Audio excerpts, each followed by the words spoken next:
Hi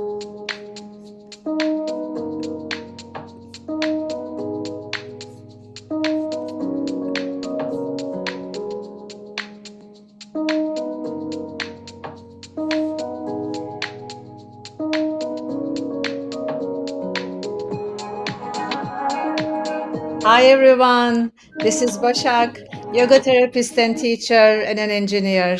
Welcome. Hello, everyone. This is Kate. Here we are, and we is a podcast about learning, awakening, and empowerment, where spirituality and wisdom guide you to live with clarity, purpose, and inner strength. Welcome. Wonderful. Today we are talking about intuition. Yes. Yes. Something that So, we all know about, but do we really feel, do we really understand what it is the question. yeah, I will start with the definition of intuition. Okay, what is your definition? So, the definition is that this inner knowing beyond the thinking mind, Yes. which in yoga we say it's connected to higher intelligence or buddhi rather than the reactive mind or manas we call it. And we are talking about this intuition in yoga. Again, we call this pratibha, divine intuition. It's the refined intuition, just not including only the conscious perception by the mind alone, but also by body's entire psychophysiological system. And the topic that we are really interested in, how do we tap into that? Yes, and so from that definition, maybe we can talk about how there's different areas that are sort of in the body that you refer to in terms of intuition. Well, first of all, you have the mind that makes decisions, then you have the gut feeling, right? Which is, it can be intuition, but you also have a heart feeling, right? So there's sort of these three. So where does, in your thoughts, does intuition land for you?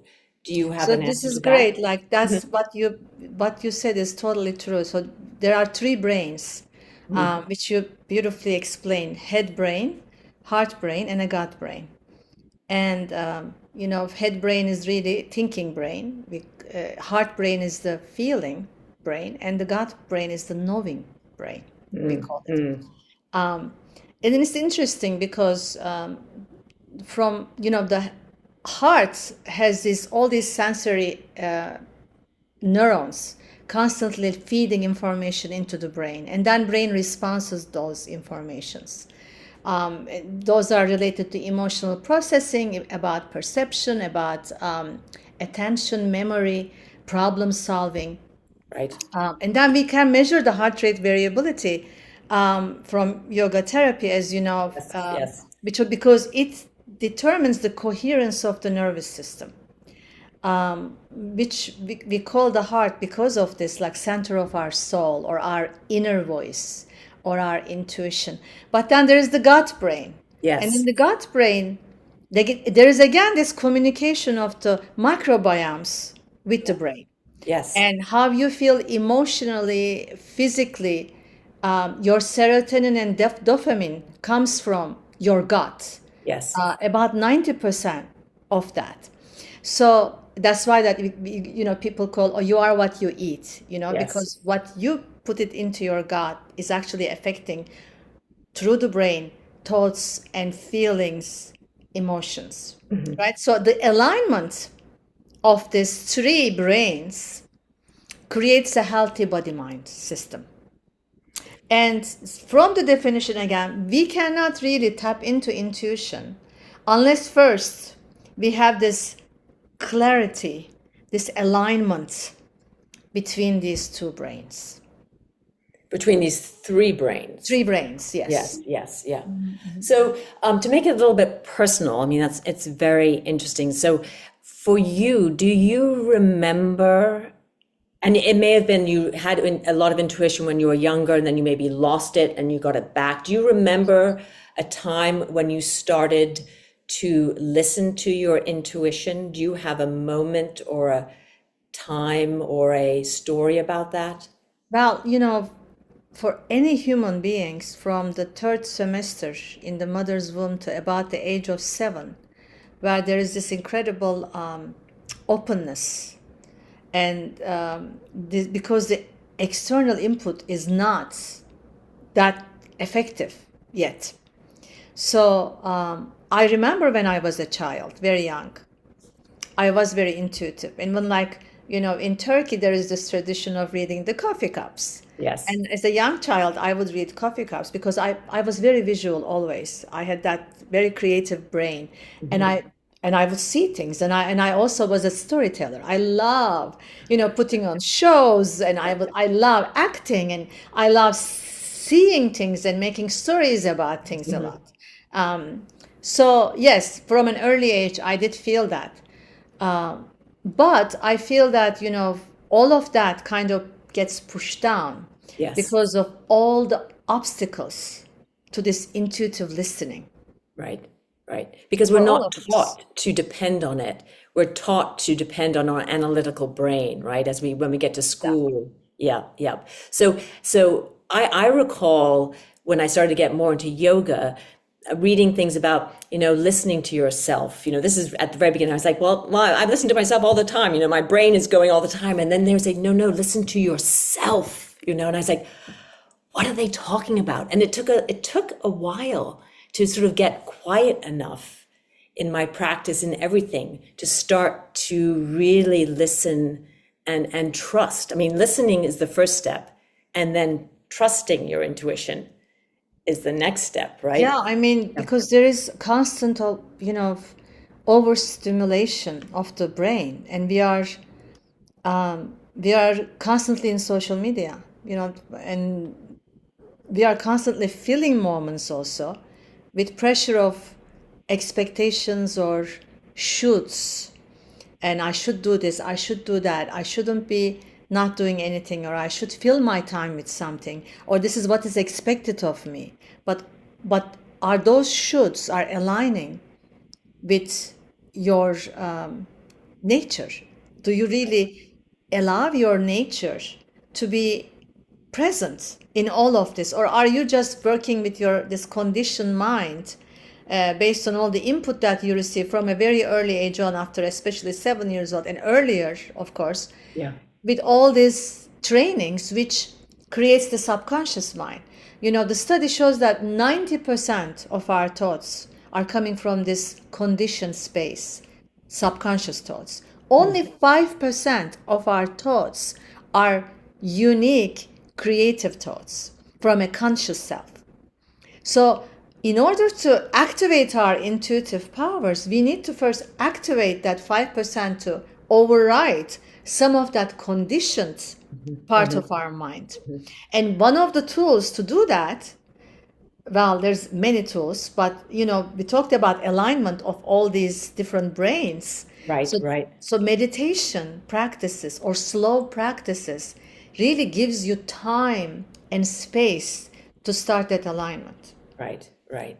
So first you need to have a physical practice that you can get into touch with these 3 different brains or understand. Is that kind of what you're meaning? And then can you sit and be quiet somewhere so that then you can get in touch with your intuition? And to do so, do you have suggestions, Başak? Like, would you say if someone has an issue that they can't quite solve, that they've been working on, and maybe they just need to sit quietly with it, with that question, and see But what it's not comes up? easy What? though, because I know. again, we have all this 90% of the brain is working in conditioned mind, right? But one of the telling signs from my research on this, because I've been doing vision boards meetings, for a very long time, those group sessions, and I've been really looking into this intuition, because again, when we do vision boards, we don't want our rational mind to direct the process. We want to really open up the intuitive mind to direct that process and show us something that's more from the heart space, right? But when you sit quietly, it doesn't mean that you're ready already to receive the information. So why is that? Because this all this sensory overload that we are experiencing, right? Yes, I think equally asana, pranayama, meditation, mind body practices as a whole can become a really good guidance, as well as good sleep and healthy Yeah, eating, healthy of living. course. So Yes. that those three things that we are really taking care of are our feelings, our thinking, and our also what we consume, right? But there is this energy channels in our body, as we know, nadis. There are about 72,000 nadis throughout our body. But we are really interested in the main three, which is the Ida, Pingala, and Shushumna. Ida is the left, we feel the energy through the left nostril breathing, lunar energy, and we feel the Pingala energy through the right nostril breathing. It's the sun's energy. And now, right at the central, right at the through the spine, there is this central energy called Shushumna, which connects all the chakras, our energy centers, together. So those energy centers, all the practices that we do in yoga to harmonize, clear, and release the stuckness and tension in those energy centers, because we are first and foremost energy beings, Right. right? Right. So yes, through meditation, pranayama, and asana, we do that. But we also are rising the consciousness as we are doing it. Because as you know, and for most of our listeners know, our lower three chakras are more of the responsible from the fight and flight responses, Right. more of the Right. lower brain responses, right? It's like, eat, defend, mate, sleep, like most of those functions. But as we rise the consciousness, as we clear the energy centers, then the energy moves up to the higher chakras.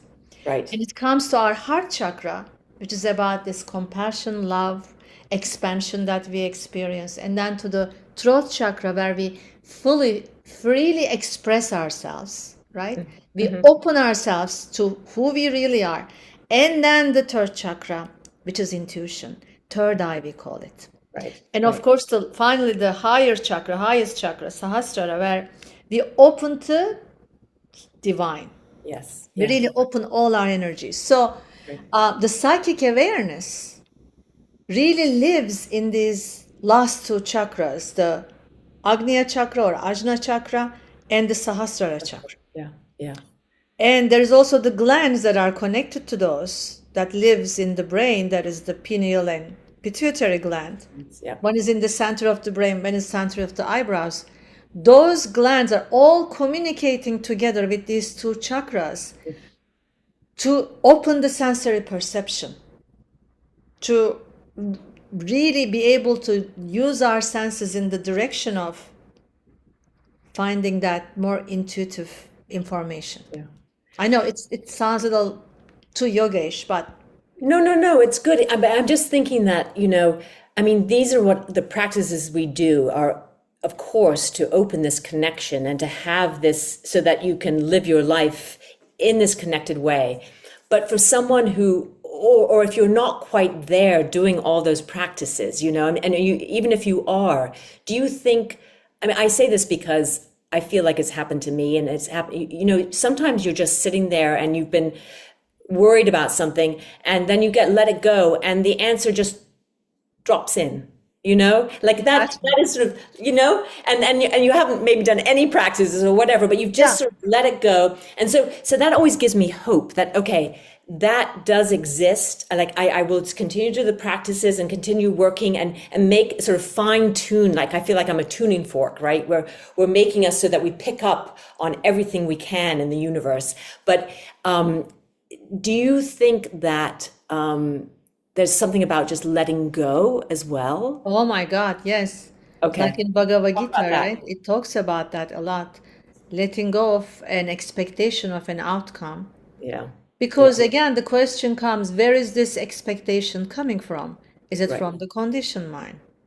Or is it from your real truth? Right. And we all have, just like you said, we all have intuitive abilities, some more than others, more in touch than others, either through practice or naturally inclined to, right? So we all experience those moments. But you're right, letting go of attachment, I think, really opens up a whole wild field of Yes. possibility Yeah. of information. Um, Can I ask another yeah. question just to jump in? So when we talk about sometimes I think there's confusion, or I could get confused between when you are trying to make a decision and you're looking at your gut saying one thing, but Ah, but your gut says one thing, but then is that, or maybe say your gut says, oh, that feels really like it's not the right thing to do. Then I wonder, but is that just my own anxiety or my own, so the measure of the information yeah, you are getting being either intuitive or coming from this reactive yes, mind yes, tell me. is generally the mind is going to go to shouldn'ts and in a Yes, scarcity and no yes, solutions. You can't. right. If you are getting that kind of information, absolutely, it is not the intuitive Yeah. information. It's just Because fear. intuition is exactly, intuition and fear don't live together, right?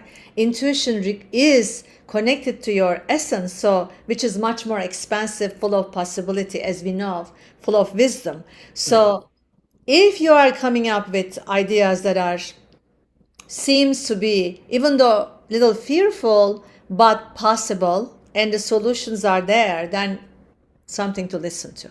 Right. And as you say that, it makes me think too that the intuition is a softer feeling in your Ah, body, right? yes. Right?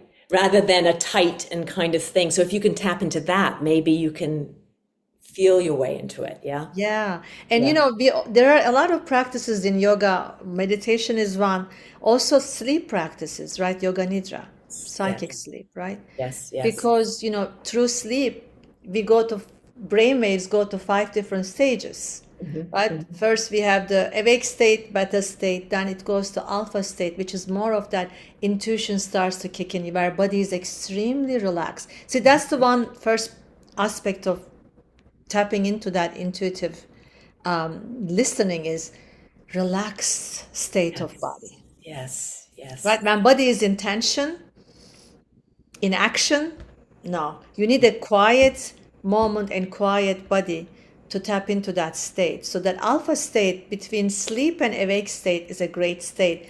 And then as you go into theta state, where reprogramming is possible, reprogramming of that subconscious mind, so your actual thinking mind, the true critical mind, the conscious mind, can actually start override, because we want that part of us to be awake, Yes. not the Yeah. conditioned part.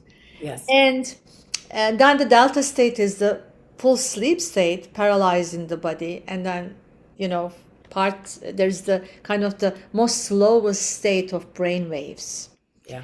Yeah. But then now nowadays there is this new gamma state is being talked about, I know.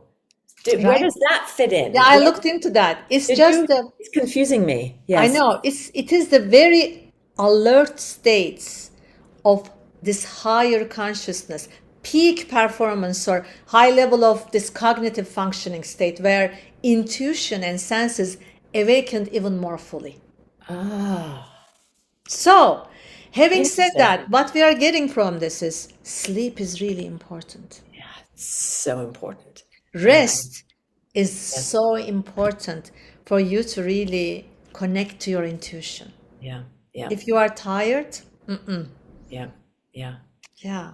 So that is so sort of against what our world is today, because our world is do, go, go, go, produce. So just to switch it to the real world, so like at work, you had quite a big career, and do you recall when you started to use more intuition in your interactions with people or making decisions at work, or were you not quite there with that? I have to tell you that yoga helped me so much with Yeah. that, yoga trainings. Yes. Because in yoga trainings, and it's funny because I'm doing a little mini teacher training now, and we were just touching based on seeing the person, right? We have this seeing practice in yoga where we don't just see the physicality of the person, how they are presenting themselves, but we also allow this deeper listening, not just through their words, but what is happening emotionally, physically, mentally in them. So there's a deeper listening starts to develop, Right. right? So when you are tapping into that more of a active listening, because let's be honest with each other. 99% of our conversations is not about listening the other person, but really planning what am I saying next and how am I going to relay my knowledge or my belief system to that person, right? Right. Finding all the supportive evidence and not really fully hearing the other party. Yes. But when you start listening, then you get every information you need to get from that person. Right. Yeah. And that's, I think, intuitive listening. Yes. Yeah. And I think that's sort of the gateway or another step into expanding or sort of working on one's intuition, because I think it is something that you can, it's like a muscle, right? The more you use Yes. it, yep, the better you get. But Right? then it comes the aspect of trust, right? Yes. Let's talk about that. Yes. Because, intuition can also seem to some as like woo-woo. Yeah. Like, oh, I feel this, but I don't trust it, or I don't believe it. There's no data, no, like lived experiences around it. Like, no, right? If you're in that space, again, you're in a conditioned mind. That's, you can measure it exactly like that. If you start questioning in that way and developing that, like, faith in your inner guidance. Yes. And Yeah. even if it doesn't align with the external validations, Right. Right. right? How others do things. Yes, and then this is all comes to being more authentic. You become more yourself, right? And isn't that what we're all trying to do? Well, maybe not all, but I am, And to have it brings you more confidence in yourself because you are aligning with that, right? And you are speaking from a deeper place or moving from a deeper place. Yes, All and these things. when you're in that state of like really, I mean, that's the question, right? If somebody has that question of who am I and how am I going to show up in this life, and what is going to be my service in this life, the meaning of this lifetime, right? Then this is how intuition can guide you towards that path, towards that unique purpose that you have. Then you have to really listen. Yep. Because intuition is something that you can't receive from somebody else. It's not like going speaking with a psychic. As good as they might be, your inner guidance should be the one on the driving. Yep. Right? Yep. Absolutely. On the wheel. 100%. So, yeah. Yeah. So where are you, do you think, in your listening skills to your own intuition? It's interesting, I do feel lately like my husband is laughing at that too. Whenever I'm like, oh, I don't feel this, and then things line up that, it just doesn't happen. Or whenever I feel like this is how I wish it would be, things line up and give me that experience without me actually doing anything. So there is those moments that are so precious, and then actually what happens is when you pay attention to those moments, even the smallest moments, that's the faith starts to develop and confidence starts to develop of your ability. But when you don't acknowledge, because a lot of people goes through so many of those moments, and they're just like, because we are focusing on what is difficult or hard or whatever, we ignore them as like, oh, it's a coincidence, Yes. Then you're not giving any energy. And like you said, if you don't work that muscle is not going to grow. Yep. So I think I love that. So I think maybe something that a takeaway people listening who want to develop their intuition is to start to take notes, like make notes of when coincidences happen that seem a little strange and what does it mean, so that you don't forget them. And then you look back in a week and say, oh, that happened. And then that person said that at the same time as that. Maybe that's the direction I should move in, right? So those are all signs that we just often gloss over and don't take in. And those signs can be so subtle. Yeah. So minor, and that's why we all like kind of brush it off. But they are very subtle and minor because you haven't developed that talent yet, that muscle yet. As you develop it, the sign starts to get bigger and bigger and bigger. It's interesting that I was reading about this, that they actually made a study of people who are visualizing themselves doing physical workout. They did this like in a certain time frame. They measured them and they developed muscles without doing any workout. Yeah. Right? So mind body. Yeah. Well, I've heard, I don't know what the, of course, I wish I had the studies too, but I'd heard that just oftentimes when you watch physical activity, that you get something back from it, like watching people dance or people play tennis or something. You're actually, certain things are in your body are responding. That's probably why people love watching sports, because it's kind of like a little bit of Can a I tell you workout, you know. something? Yeah. And when I did this little play a Yes. couple of weeks ago, and somebody said to me, "Wow, it didn't seem like you were first time on stage." And I told them, "I've been watching Yeah. so all my life Yeah. and Yeah. interested in that. In that way, I was watching, very Yes. how people act and how they embody and what they do. Yeah. That's what helps you, right? Absolutely. But Like I in also anything think in you're life. in tune with your body because of your practice, Yeah, yoga, that yes. you were very natural on stage because you're in your body, which is huge, And So I also had a great teacher who's named that? Kate Hall. That's my side hustle. She's an amazing acting coach, everybody. But that's another thing about acting is actually the listening, right? How important did you find? Did you learn anything about listening? What did you learn Oh about my listening? God, Yes. again, talk about Yeah. that, right? If you are Yes. not listening and you're in your mind trying to remember your lines, you're sure to mess it up because Yep.